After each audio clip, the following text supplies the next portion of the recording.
ਵਾਰਸ ਇਸ ਮੁਲਕ ਦਾ। ਅੱਛਾ ਜੀ, ਜਿਹੜੀ ਬਹੁਤੀ ਗੱਲੋਂ ਮੈਂ ਪੰਜਾਬੀ ਦੇ ਵਿੱਚ ਜਿਹੜਾ ਮੈਂ ਬੋਲਣਾ ਸ਼ੁਰੂ ਕੀਤਾ, ਉਹਦੀ ਰੀਜ਼ਨ ਕੀ ਬਣੀ, ਉਹਦੀ ਵਜ੍ਹਾ ਕੀ ਬਣੀ? ਵਜ੍ਹਾ ਇਹ ਬਣੀ ਕਿ ਮੈਂ ਪੰਜਾਬੀਆਂ ਨਾਲ ਗੱਲ ਕਰਨਾ ਚਾਹ ਰਿਹਾ। ਮੈਂ ਆਪ ਪੰਜਾਬੀਆਂ, ਮੇਰਾ ਤਾਲੁਕ ਪੰਜਾਬ ਨਾਲ ਹੈ। ਮੈਂ ਕਿਸੇ ਨੂੰ ਕੀ ਕਹਿਣਾ, ਲੇਕਿਨ ਪੰਜਾਬੀਆਂ ਨੂੰ ਮੈਂ ਸਮਝਦਾ ਕਿ ਪੰਜਾਬੀ ਸਭ ਤੋਂ ਜ਼ਿਆਦਾ ਗੈਰਤਮੰਦ ਕੌਮ ਹੈ। ਤੁਸੀਂ ਦੇਖ ਲਓ ਕਿ ਪਠਾਨਾਂ ਤੋਂ ਵੀ ਅੱਗੇ ਦੀ ਗੈਰਤਮੰਦ ਕੌਮ ਹੈ।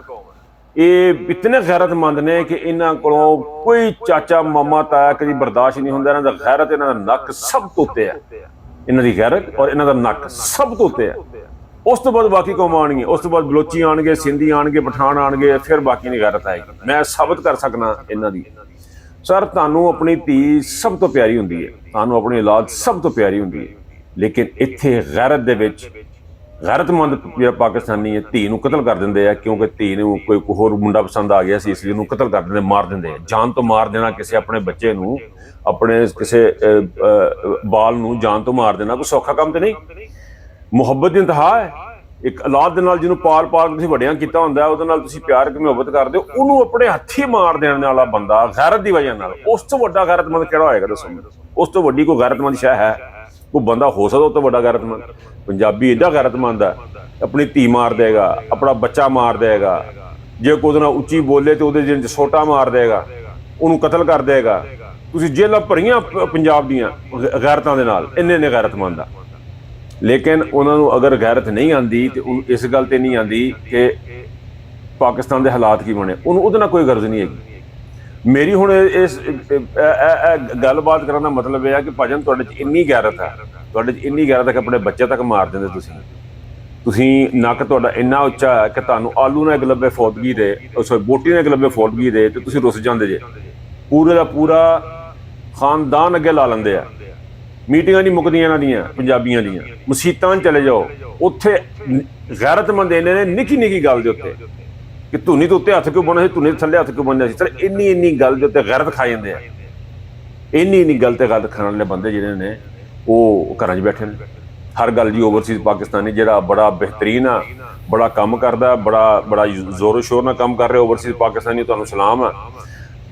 ਮੈਂ ਸਰ ਓਵਰਸੀਜ਼ ਪਾਕਿਸਤਾਨੀ ਗੈਰਤਮੰਦ ਪੰਜਾਬੀਆਂ ਨੂੰ ਦੱਸਣਾ ਚਾਹੁੰਦਾ ਕਿ ਓਵਰਸੀਜ਼ ਪਾਕਿਸਤਾਨੀ ਕਰ ਕੀ ਰਹੇ ਆ। ਸਰ, ਜਦੋਂ ਇੱਕ ਪਾਕਿਸਤਾਨੀ ਆਪਣੀ ਦਿਹਾੜੀ ਭੰਨ ਕੇ, ਭਾਵੇਂ ਬਿਜ਼ਨਸ ਕਰਦਾ, ਭਾਵੇਂ ਉਹ ਰਿਕਸ਼ਾ ਚਲਾਉਂਦਾ, ਭਾਵੇਂ ਟੈਕਸੀ ਚਲਾਉਂਦਾ ਪਿਆ, ਭਾਵੇਂ ਉਹ ਕਿਤੇ ਬਰਗਰ ਕਿੰਗ ਤੇ ਕੰਮ ਕਰਦਾ ਜਾਂ ਕਿਸੇ ਜਗ੍ਹਾ ਤੇ ਕੰਮ, ਇੱਕ ਪਾਕਿਸਤਾਨੀ ਜਦੋਂ ਆਪਣਾ ਕੰਮ ਛੱਡ ਕੇ ਬਾਹਰ ਨਿਕਲਦਾ, ਕਮ ਅਜ਼ ਕਮ 100 ਤੋਂ ਲੈ ਕੇ 200 ਤੱਕ ਦੀ ਦਿਹਾੜੀ ਭੰਨਦਾ। ਅਸੀਂ ਘਟਾ ਦਿੰਦੇ 100 ਕਰਨ, 100 ਪਾਉਂਡ ਦੀ ਦਿਹਾੜੀ ਭੰਨਦਾ, $100 ਦੀ ਦਿਹਾੜੀ ਭੰਨ ਕੇ ਜਾਂਦਾ ਉਹ। ਇਹ ਹਕੀਕਤ ਹੈ। ਉਸ ਤੋਂ ਬਾਅਦ ਉਹ ਬੰਦਾ ਜਿਹੜਾ ਫਿਰ ਟਰੈਵਲਿੰਗ ਦੇ ਵਿੱਚ ਪੈਸੇ ਲੱਗਦੇ, ਬੱਸਾਂ ਤੇ ਜਾਂਦਾ, ਗੱਡੀਆਂ ਤੇ ਜਾਂਦਾ, ਪੈਟਰੋਲ ਲੱਗਦਾ, ਸਾਰਾ ਕੁਝ ਕਰ ਕਰਾ ਕੇ ਜਦੋਂ ਜਾ ਕੇ ਉੱਥੇ ਪਹੁੰਚਦਾ, ਉੱਥੇ ਜਾ ਕੇ ਫਿਰ ਇhtਜਾਜ ਕਰਦਾ। ਤੁਸੀਂ ਦੇਖਿਆ ਬਰਸਲ ਦੇ ਵਿੱਚ, ਦੇਖਿਆ ਤੁਸੀਂ ਸਪੇਨ, ਫਰਾਂਸ, ਇੰਗਲੈਂਡ, ਬਲਕਿ ਹੁਣ ਤੇ ਹਾਲੈਂਡ 'ਚ ਵੀ ਤੇ ਛੋਟੇ ਮੁਲਕਾਂ 'ਚ ਵੀ ਲੋਕੀ ਨਿਕਲਣੇ ਸ਼ੁਰੂ ਹੋ ਗਏ ਜਿੱਥੇ ਕਦੇ ਨਾਂ ਨਹੀਂ ਸੁਣੇ। ਇੱਥੇ ਵੀ ਕੋਈ ਇhtਜਾਜ ਹੁੰਦਾ ਜੀ, ਲੋਕੀ ਨਿਕਲਦੇ। ਕਾਹਦੇ ਵਾਸਤੇ ਨਿਕਲਦੇ ਆ? ਇਹਨਾਂ ਕੋਲ ਹਰਾਮ ਦਾ ਪੈਸਾ, ਇਹ ਵਿਹਲੇ ਨੇ, ਇਹਨਾਂ ਨੂੰ ਹੋਰ ਕੋਈ ਕੰਮ ਨਹੀਂ, ਇਹਨਾਂ ਨੂੰ ਸ਼ੁਗਲ ਲੱਭਾ ਰੋਜ਼ ਦਿਹਾੜੀ ਹਰ ਵੀਕਐਂਡ ਦੇ ਇhtਜਾਜ ਕਰਨ ਦੇ। ਇhtਜਾਜ ਕਾਹਦੇ ਵਾਸਤੇ ਕਰਨ ਦੇ ਨੇ? ਸਰ, ਤੁਹਾਡੇ ਵਾਸਤੇ ਕਰਨ ਦੇ, ਇਹਨਾਂ ਪੰਜਾਬੀਆਂ ਪਾਕਿਸਤਾਨੀਆਂ ਵਾਸਤੇ ਕਰਨ ਦੇ। ਉਹ ਇਹ ਚਾਹੁੰਦੇ ਨੇ ਕਿ ਜਿਹੜੀ ਜ਼ਿੰਦਗੀ ਅਸੀਂ ਇੱਥੇ ਗੁਜ਼ਾਰਦੇ ਪਏ ਹਾਂ ਉੱਥੇ ਗੁਜ਼ਾਰੋ। ਤੁਸੀਂ ਇੱਕ ਦਿਨ ਨਹੀਂ ਭੰਨ ਸਕਦੇ ਆਪਣਾ, ਤੁਸੀਂ 4 ਦਿਹਾੜੀਆਂ 'ਚ ਆਪਣੀ ਹਕੂਮਤ ਪਾਕਿਸਤਾਨ ਬੰਦ ਨਹੀਂ ਕਰ ਸਕਦੇ। ਤੁਹਾਨੂੰ ਪੈਸੇ ਪਾਕਿਸਤਾਨ ਨੂੰ ਬਾਹਰੋਂ ਚਾਹੀਦੇ ਆ। ਇੱਥੋਂ ਜਦੋਂ ਜਾਈਦਾ, ਜਦੋਂ ਕੋਈ ਪਾਕਿਸਤਾਨੀ ਜਾਂਦਾ, ਉਹਦੀ ਘੜੀ ਵੇਖ ਕੇ ਚਾਚਾ ਘੜੀ ਮੈਨੂੰ ਦੇ ਦੀ, ਮਾਮਾ ਸ਼ਰਟ ਮੈਨੂੰ ਦੇ ਦੀ। ਜੇ ਕੁਛ ਨਹੀਂ ਕੋਈ ਲੈ ਕੇ ਗਿਆ ਤਾਂ ਜਾਂਦੇ ਕੱਪੜੇ ਲਵਾ ਲੈਂਦੇ ਨੇ। ਇਹ ਬੜੀ ਸੋਹਣੀ ਪਾਈ ਹੈ, ਸਾਰਾ ਮੈਨੂੰ ਦੇ ਦਿਓ, ਇਹ ਬੜੀ ਵਧੀਆ ਜੇ, ਮੈਨੂੰ ਜਾਂਦੇ ਆ ਮੈਨੂੰ ਦੇ ਦਿਓ। ਇਹ ਤਾਂ ਤੁਹਾਡੇ ਹਾਲਾਤ ਨੇ। ਜੇ ਤੁਸੀਂ ਇਹੀ ਕੁਛ ਕਰਨਾ, ਮੰਗਤਿਆਂ ਦੀ ਜ਼ਿੰਦਗੀ ਗੁਜ਼ਾਰਨੀ ਆ, ਜੇ ਤੁਸੀਂ ਇਹਦਾ ਗੁਲਾਮੀ ਦੀ ਜ਼ਿੰਦਗੀ ਗੁਜ਼ਾਰਨੀ ਹੈ, ਤਾਂ ਫਿਰ ਤੇ ਕੁਛ ਨਹੀਂ ਹੋਣਾ। ਹੁਣ ਹਾਲਾਤ ਇਸ ਤੱਕ ਪਹੁੰਚ ਗਏ, ਤੁਹਾਨੂੰ ਬਾਹਰੋਂ ਕਿਸੇ ਪੈਸੇ ਕੋਈ ਨਹੀਂ ਕਰਨੇ। ਜਿੰਨਾ ਕੰਮੇ ਤੁਸੀਂ ਲੱਗੇ ਹੋ, ਤੁਸੀਂ ਬਾਹਰ ਨਿਕਲਣਾ ਤੇ ਆਪਣੇ ਪੈਰਾਂ ਤੇ ਆਪ ਖਲੋਣਾ। ਮੈਂ ਜ਼ਿੰਦਗੀ 'ਚ ਇੱਕ ਚੀਜ਼ ਸਿੱਖੀ ਹੈ, ਜਿਹੜਾ ਬੰਦਾ ਆਪਣੇ ਪੈਰਾਂ ਤੇ ਖਲੋਂਦਾ ਉਹਦੀ ਹੈਲਪ ਕਰੋ, ਜਿਹੜਾ ਨਹੀਂ ਖਲੋਂਦਾ ਉਹਦੀ ਨਾ ਕਰੋ। ਅਗਰ ਤੁਸੀਂ ਆਪਣੇ ਪੈਰਾਂ ਤੇ ਨਹੀਂ ਖਲੋਣਾ ਤੇ ਤੁਹਾਨੂੰ ਓਵਰਸੀਜ਼ ਹੋ ਗਏ ਤੇ ਭਾਵੇਂ ਇਨਰਸੀਜ਼ ਹੋ ਗਏ, ਕਿਸੇ ਵੀ ਹੈਲਪ ਕੋਈ ਨਹੀਂ ਕਰਨੀ। ਤੁਸੀਂ ਆਪਣੇ ਪੈਰਾਂ ਤੇ ਆਪ ਖਲੋਣਾ, ਆਪਣੀ ਮਦਦ ਆਪ ਕਰਨੀ ਹੈ। ਉੱਥੇ ਬਹਿ ਕੇ ਬਾਹਰੋਂ ਪੈਸੇ ਆ ਜਾਣ ਤੇ ਚੌਧਰੀ ਬਣ ਕੇ ਫਿਰੀ ਜਾਣਾ ਵਾਲਾ ਕੰਮ ਜਿਹੜਾ ਹੁਣ ਨਹੀਂ ਚੱਲਣਾ।